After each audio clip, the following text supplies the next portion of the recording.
মাধ্যমিকের ফাইনাল পরীক্ষা আর মাত্র হাতে গোনা কয়েকটা দিন দেরি।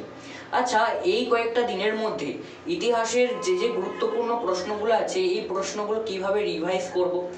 আর একটা কমন সমস্যা যেটা সবারই বেশিরভাগ ছাত্রছাত্রীদের মধ্যে দেখা যায় সেটা হচ্ছে পরীক্ষার আগে পড়া ভুলে যাওয়া। পরীক্ষার আগে পড়া ভুলে যাওয়া এটা কমন একটা বিষয়। সেটা ভয়ের কারণে হতে পারে এবং বিভিন্ন পড়ার চাপের কারণেও কিন্তু হতে পারে। দেখো, পড়া ভুলে যাওয়া বা পড়া মনে রাখতে পারছি না, এটা কিন্তু বেশিরভাগ ছাত্রছাত্রীদের মধ্যে একটা কমন সমস্যা। এটার সমাধানও রয়েছে।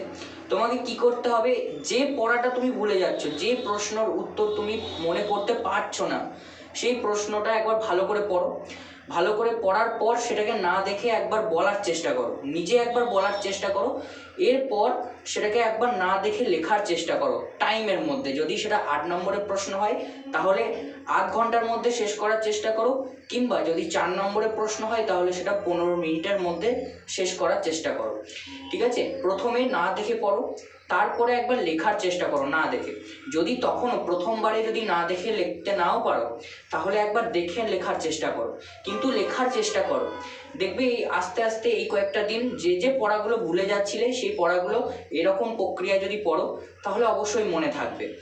এরপর বিভিন্ন ছাত্রছাত্রীদের কিন্তু এখনও কিছু কিছু অধ্যায় বা কিছু কিছু প্রশ্ন বাকি রয়েছে, যে প্রশ্নগুলো মাধ্যমিক 2026-এ না করলেই নয়। দেখো, এই প্রশ্নগুলো এই কয়েকটা দিনের মধ্যে তোমাদেরকে অবশ্যই কমপ্লিট করতেই হচ্ছে। এরপরেও তোমাদেরকে এই প্রশ্নগুলো ভালোভাবে রিভাইজ দিতে হবে। রিভাইজ কিন্তু অবশ্যই দিতে হবে। দেখো, এই প্রশ্নগুলোকে আমরা যেমনভাবে পড়া ভুলে যাচ্ছিলাম, যে প্রক্রিয়ায় আমরা পড়া ভুলে যাওয়ার থেকে বাঁচবো বা মনে রাখবো যে পড়াগুলো, সেই রকমভাবে করব। কেমনভাবে? পড়াটাকে পড়ো, না দেখে একবার বলার চেষ্টা করো এবং সেটা খাতাতে লেখার চেষ্টা করো। আর একটা শর্টকাট ট্রিপ আছে বা একটা শর্টকাট হতেই পারে, সেটা হচ্ছে তুমি যে পয়েন্টগুলো, যে প্রশ্নটা পড়ছো সেটা 4 নম্বর হতে পারে, সেটা আবার 8 নম্বর হতে পারে, সেটা পয়েন্টগুলো একবার মুখস্থ করে নাও। পয়েন্টগুলো মুখস্থ করো। নীল বিদ্রোহ হলে নীল বিদ্রোহের পয়েন্টগুলো মুখস্থ করে নাও। মহাবিদ্রোহ হলে মহাবিদ্রোহের পয়েন্টগুলো মুখস্থ করো। মুন্ডা বিদ্রোহ হলে মুন্ডা বিদ্রোহের পয়েন্টগুলো একবার মুখস্থ করো। মুখস্থ করে সেটা মনে পড়ছে কিনা না দেখে একবার নিজের মনে বলার চেষ্টা করো। এই পয়েন্টগুলো মনে থাকলেই তোমার অটোমেটিক পয়েন্টের যে বিষয়গুলো আছে সেগুলো কিন্তু অবশ্যই মনে পড়ে যাবে এবং একবার সেটা পড়লে বা একবার রিডিং দিলেই সেটা কিন্তু মনে থাকবে। এইভাবেই এই কয়েকটা দিন তোমাদেরকে পুরো পড়াটা কমপ্লিট করতে হচ্ছে, যেগুলো নতুন নতুন বেঁচে রয়েছে। একটা প্রশ্নের পেছনে গোটা একটা দিন লাগালে কিন্তু চলবে না। এরপর যে পরীক্ষার প্রশ্নগুলো আমাদের সমস্তটাই হয়ে গেছে, কমপ্লিট হয়ে গেছে, একেবারে পরীক্ষার জন্য তৈরি। তুমি এখনও কিন্তু কিছু জায়গায় মিস করে যাচ্ছ বা কোনো একটা জায়গা তুমি স্কিপ করে যাচ্ছ, সেটা হচ্ছে প্র্যাকটিস বা মক টেস্ট।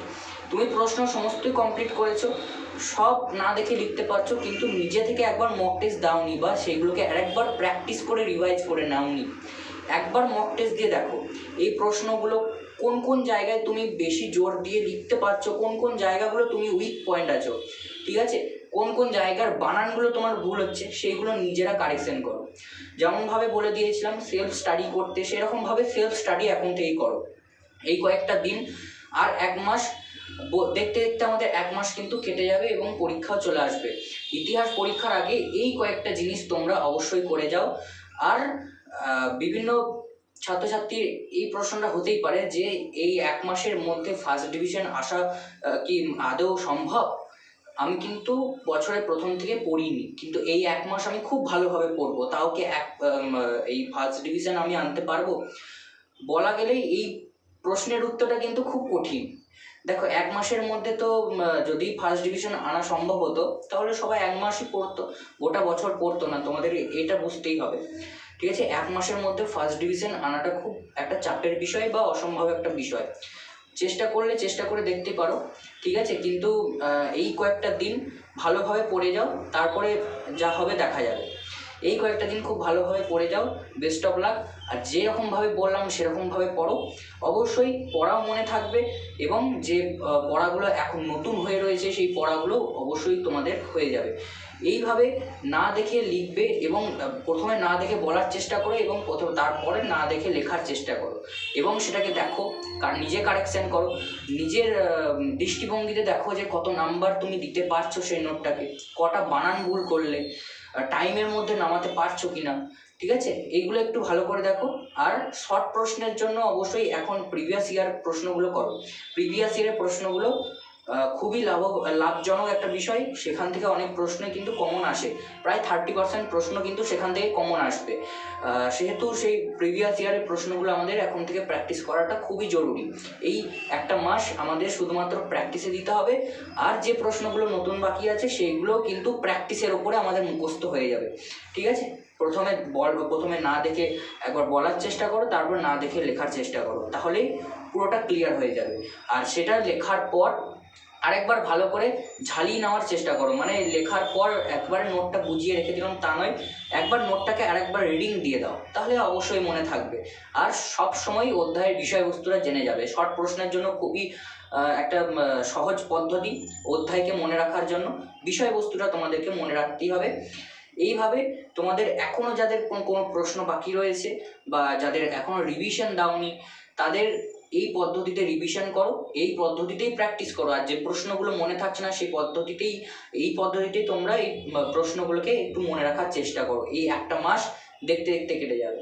আর ভালোভাবে প্র্যাকটিস করো, অবশ্যই ভালো রেজাল্ট হবে।